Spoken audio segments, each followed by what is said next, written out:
क्या आप जानते हैं कि सिर्फ 7 छोटी छोटी आदतें आपकी पूरी जिंदगी की फाइनेंशियल स्थिति को बर्बाद कर सकती हैं? अगर आप इन्हें अभी नहीं रोकेंगे तो आपकी मेहनत की कमाई कभी आपके पास टिकेगी नहीं। और ये सलाह किसी से नहीं बल्कि वॉरेन बफेट, दुनिया के सबसे बड़े निवेशक से है। आज हम जानेंगे वो 7 गलतियां जिन्हें अगर आप अभी बंद कर देंगे तो आपकी जिंदगी में फाइनेंशियल फ्रीडम और पैसा बढ़ाना आसान हो जाएगा। वॉरेन बफेट को हम दुनिया का सबसे सफल निवेशक कहते हैं। उनकी सबसे बड़ी सीख है rule number 1, never lose money. Rule number 2, never forget rule number 1, financial freedom केवल पैसे कमाने का नाम नहीं है, यह है बुद्धिमानी से खर्च, बचत और निवेश करना है। आज हम 7 गलतियों पर चर्चा करेंगे जो आपके पैसों को धीरे धीरे खा जाती हैं। हर गलती के साथ वास्तविक उदाहरण और एक्शनेबल स्टेप्स भी हैं। पहली गलती, बिना बजट के खर्च करना। कल्पना कीजिए, अजय हर महीने 50,000 रुपए कमाता था। महीने के अंत में उसके पास सिर्फ 5,000 रुपए बचते। वह सोचता था थोड़ी बचत तो हो ही गई, लेकिन बिना बजट खर्च करना आपके पैसे को धीरे धीरे खत्म कर देता है। बफेट कहते हैं, do not save what is left after spending but spend what is left after saving. अपनी फाइनेंशियल हेल्थ सुधारने के लिए हर महीने का खर्च और बचत का बजट बनाइए। ट्रैकिंग एप्स या स्प्रेडशीट का इस्तेमाल करें। खर्च को जरूरत और इच्छा में बांटें। रमेश ने महीने का खर्च ट्रैक करना शुरू किया। पहले उसके पास बचत नाम की कोई चीज नहीं थी। 6 महीने में उसने 30% बचत, पढ़ाई और 5 साल में 80,000 जमा कर ली। अपने महीने के सबसे बड़े खर्च पर ध्यान दें। हर खर्च को लिखिए और महीने के अंत में चेक कीजिए कि कहाँ पैसा जा रहा है। दूसरी गलती, high interest debt. Credit card और लोन के इंटरेस्ट आपके पैसों को धीरे धीरे खा जाते हैं। उदाहरण, RS Hemga 6 साल का क्रेडिट कार्ड बिल 3 साल में RS 50,000 हो सकता है। बफेट कहते हैं, avoid unnecessary debt, pay off high interest debts first. High interest debts को पहले चुकाइए। डेट स्नोबॉल या एवलांच मेथड अपनाएं। जरूरत ना हो तो नया कर्ज न लें। नीतू के पास 2 क्रेडिट कार्ड थे, उसने स्नोबॉल मेथड अपनाया। छोटे डेट्स पहले खत्म किए, फिर बड़े। 1 साल में वह कर्ज मुक्त हो गई और हर महीने की बचत में 20% इजाफा हुआ। अगर आपके पास हाई इंटरेस्ट डेट है तो इसे प्रायोरिटी बनाइए। तीसरी गलती, इंपल्सिव स्पेंडिंग। सिर्फ खरीदो क्योंकि सेल है, बस एक बार ट्राई कर लूं, यह सोच आपके पैसे को धीरे धीरे खत्म कर देती है। बफेट कहते हैं, delay gratification, buy only what you really need. 24 घंटे रूल अपनाएं। खरीदारी से पहले पूछें, क्या मुझे सच में इसकी जरूरत है? शॉपिंग लिस्ट बनाएं और उसी तक सीमित रहें। अनु इंपल्सिव बायर थी। हर महीने उसका 30% इनकम सेल और ऑनलाइन डील्स में चला जाता। अंत में वह फाइनेंशियल स्ट्रेस में आ गई। अपने लास्ट 3 इंपल्सिव परचेसेस सोचिए और नोट करें कि क्या आप उन्हें सच में जरूरत समझते थे या सिर्फ डिजायर के लिए खरीदा। चौथी गलती, इग्नोरिंग इन्वेस्टमेंट्स और रिटायरमेंट प्लानिंग।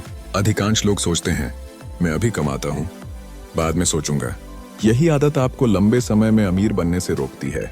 बफेट कहते हैं, time in market beats timing the market. 25 साल से निवेश शुरू करें। म्यूचुअल फंड्स, स्टॉक्स और रिटायरमेंट अकाउंट्स में नियमित निवेश करें। कंपाउंडिंग का फायदा उठाएं। रवि ने 25 साल की उम्र में हर महीने RS 10,000 SIP शुरू किया। 35 साल की उम्र तक उसकी राशि 1 करोड़ रुपए के आसपास पहुंच गई। अगर वह 35 साल से शुरू करता तो केवल 3-4 लाख ही बचते। जितनी जल्दी निवेश शुरू करेंगे उतनी ज्यादा वेल्थ बनेगी। 5वीं गलती, chasing get rich quick schemes. Ponzi schemes, crypto scams, pyramid schemes सब नुकसान ही देंगे। बफेट कहते हैं, if it sounds too good to be true, it probably is. Investment से पहले पूरी रिसर्च करें। ऑनलाइन रिव्यूज, ट्रस्टेड सोर्सेज और एक्सपर्ट एडवाइस देखें। सिर्फ वेरीफाइड और सेफ इन्वेस्टमेंट ऑप्शंस में निवेश करें। संदीप ने लॉटरी और क्रिप्टो हाइप में पैसा लगाया। 3 महीनों में उसका पैसा 70% घट गया। क्विक मनी का लालच छोड़िए। सस्टेनेबल और सेफ ग्रोथ ही लॉन्ग टर्म वेल्थ बनाती है।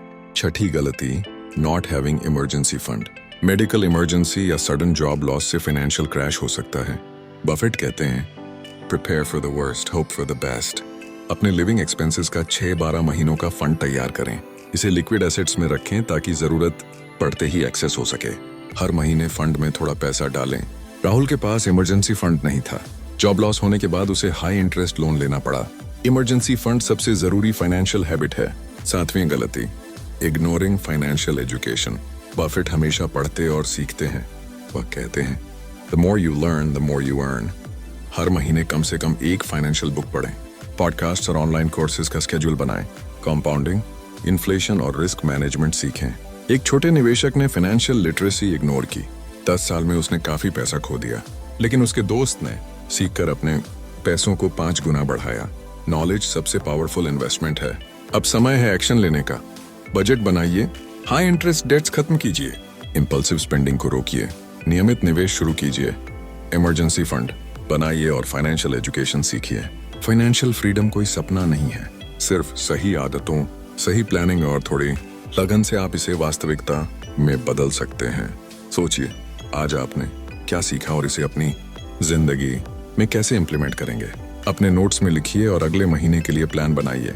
Mistake number 8, ignoring inflation. Warren Buffett हमेशा कहते हैं कि पैसा सिर्फ जमा करना ही पर्याप्त नहीं है, उसे ऐसे तरीके से इन्वेस्ट करना जरूरी है जिससे इन्फ्लेशन को हराया जा सके। बहुत से लोग यह मानते हैं कि उनका पैसा बैंक में सुरक्षित है और नॉमिनल रूप में बढ़ेगा, लेकिन अगर हम महंगाई की गति के बारे में सोचते ही नहीं हैं, तो समय के साथ हमारे पैसे की वास्तविक वैल्यू धीरे धीरे घटती जाती है। उदाहरण के लिए, कोई इन्वेस्टर केवल अपनी सेविंग्स को फिक्स्ड डिपॉजिट में रखता है और नॉमिनल इंटरेस्ट से खुश रहता है। 10 साल बाद जबकि बैंक में उसकी नॉमिनल बैलेंस बढ़ गई होती है, उसकी रियल बाइंग पावर लगभग 20-30% कम हो गई होती है। बफेट की फिलॉसफी यही सिखाती है कि हमें ऐसे एसेट्स में इन्वेस्ट करना चाहिए जो इन्फ्लेशन बीट करें और लॉन्ग टर्म में रियल वेल्थ ग्रो करे। इक्विटी, म्यूचुअल फंड्स, गोल्ड और इन्फ्लेशन इंडेक्स्ड इंस्ट्रूमेंट्स का डिसिप्लिन्ड इन्वेस्टमेंट फाइनेंशियल सिक्योरिटी और स्टेबिलिटी देता है। साइकोलॉजिकल इंसाइट यह है कि ह्यूमंस अक्सर शॉर्ट टर्म ग्रेटिफिकेशन और परसीव्ड सेफ्टी के चक्कर में लॉन्ग टर्म इरोजन इग्नोर कर देते हैं। इसीलिए हमेशा अपने फाइनेंशियल प्लान में इन्फ्लेशन एडजस्टेड ग्रोथ को कंसिडर करना जरूरी है। Mistake number 9, relying on single income source. Buffett अक्सर कहते हैं कि फाइनेंशियल सिक्योरिटी केवल एक ही सोर्स ऑफ इनकम पर निर्भर नहीं हो सकती। अगर आप केवल सैलरी या किसी सिंगल सोर्स पर निर्भर हैं, तो sudden job loss, career disruption या मार्केट डाउनटर्न आपको इमीडिएट फाइनेंशियल स्ट्रेस में डाल सकते हैं। कई लोग कंफर्ट जोन में रहते हैं और ऑल्टरनेट इनकम सोर्सेज के बारे में सोचते ही नहीं। बफेट की फिलॉसफी ये है कि मल्टीपल स्ट्रीम्स ऑफ इनकम बनाना बुद्धिमानी है। इससे रिस्क डाइवर्सिफाई होता है और फाइनेंशियल फ्लेक्सिबिलिटी बढ़ती है। उदाहरण के लिए, डिसिप्लिन्ड इन्वेस्टर्स ने देखा है कि जो लोग सिर्फ सैलरी पर डिपेंड करते हैं, उन्हें करियर या मार्केट फ्लक्चुएशंस के दौरान क्विकली परेशानी होती है। वहीं जो investors side business, freelance work, passive income या स्किल मोनेटाइजेशन के जरिए मल्टीपल इनकम स्ट्रीम्स बनाते हैं, उनकी फाइनेंशियल स्टेबिलिटी हमेशा बनी रहती है। यह हैबिट केवल वेल्थ प्रिजर्वेशन नहीं देती, बल्कि स्ट्रेस रिडक्शन और लॉन्ग टर्म ग्रोथ में भी मदद करती है। Mistake number 10, ignoring health insurance and risk management. Buffett कई बार एम्फसाइज करते हैं कि prepare for the worst, hope for the best. Medical emergencies, accidents और अनफोर्सीन हेल्थ इवेंट्स कभी भी फाइनेंशियल डिजास्टर का कारण बन सकते हैं। यदि प्रॉपर इंश्योरेंस कवर नहीं है, तो सडन हेल्थ क्राइसिस आपके फाइनेंशियल फाउंडेशन को हिला सकता है। बफेट कहते हैं कि रिस्क मैनेजमेंट, इंश्योरेंस और कॉन्टिजेंसी प्लानिंग वेल्थ प्रिजर्वेशन का इंटीग्रल हिस्सा है। हेल्थ, लाइफ और क्रिटिकल इलनेस इंश्योरेंस सिर्फ प्रोटेक्शन नहीं है, बल्कि यह आपके सेविंग्स और इन्वेस्टमेंट्स को कैटास्ट्रॉफिक लॉस से बचाने का तरीका है। रियल लाइफ सिनेरियो में देखा गया है कि कई इन्वेस्टर्स जो इंश्योरेंस इग्नोर करते हैं, उन्हें इमरजेंसी में हाई इंटरेस्ट लोन्स लेने पड़ते हैं, जबकि डिसिप्लिन्ड इन्वेस्टर्स जो इंश्योरेंस लेते हैं, उन्हें फाइनेंशियल सेटबैक से बचाया जा सकता है। साइकोलॉजिकल इंसाइट ये है कि ह्यूमंस अक्सर अपनी वल्नरेबिलिटी अंडर एस्टिमेट करते हैं और रिस्क को नजरअंदाज कर देते हैं। प्रॉपर प्लानिंग और इंश्योरेंस कवर लेने से फाइनेंशियल स्टेबिलिटी बनाए रखना संभव होता है। Mistake number 11, over leveraging investments. Buffett हमेशा लेवरेज के मिसयूज से बचने की सलाह देते हैं। वह कहते हैं कि लेवरेज, डेट और borrowed capital short term gains के लिए टेम्पटिंग होते हैं, लेकिन ये वेल्थ डिस्ट्रक्शन का मेजर कारण बन सकते हैं। कुछ लोग ग्रीड या शॉर्ट टर्म स्पेकुलेशन के लिए मार्जिन लोन या बोरोड कैपिटल से इन्वेस्ट करते हैं। मार्केट फ्लक्चुएशंस में लेवरेज रिस्क को एम्पलीफाई करता है और कैटास्ट्रॉफिक लॉसेस का कारण बनता है।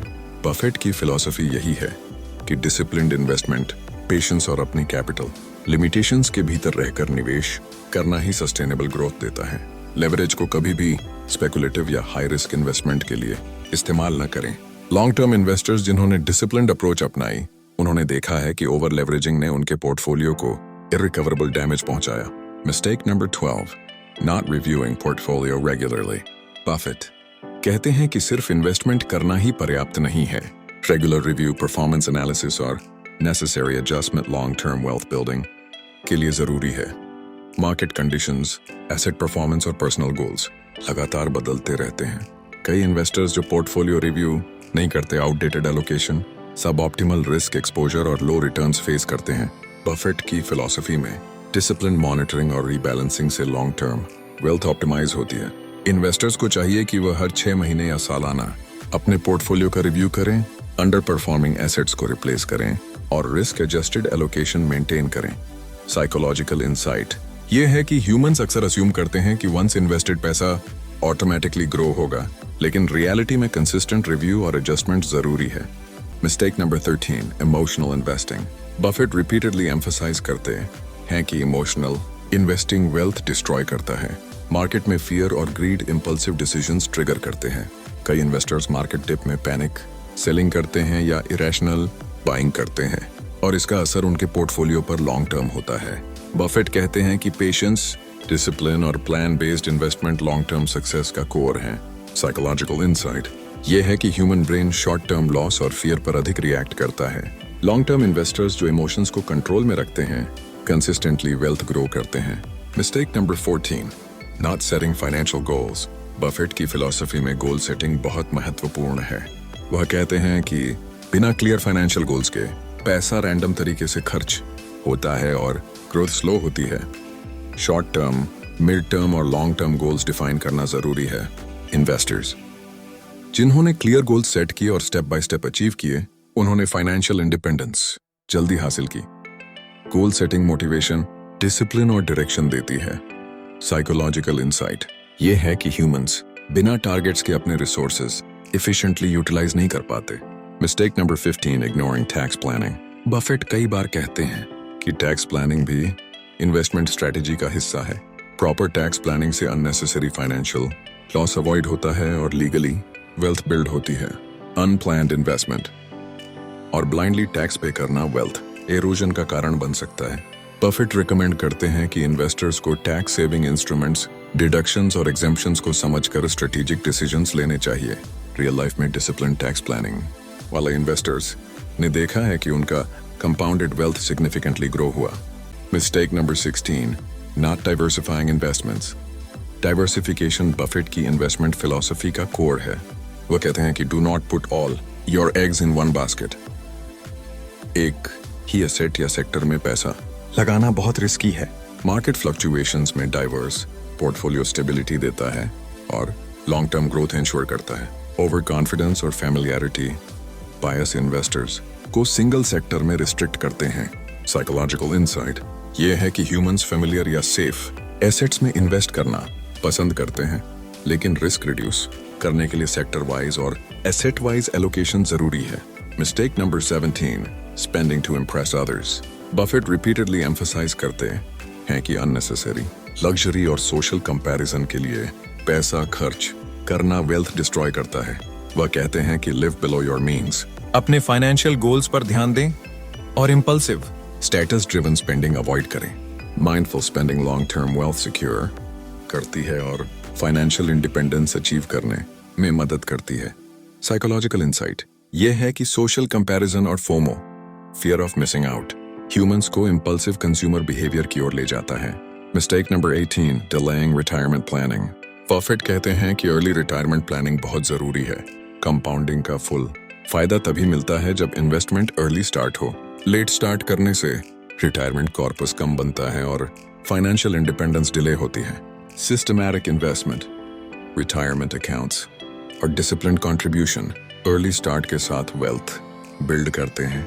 लॉन्ग टर्म सक्सेस के लिए अर्ली प्लानिंग और कंसिस्टेंसी क्रिटिकल है। Mistake number 19, ignoring estate planning. Buffett ने एस्टेट प्लानिंग और वेल्थ ट्रांसफर के इंपॉर्टेंस पर कई बार जोर दिया है।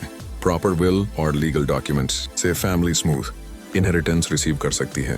अनप्लान्ड एस्टेट लीगल कॉम्प्लिकेशंस और फाइनेंशियल लॉस का कारण बन सकता है।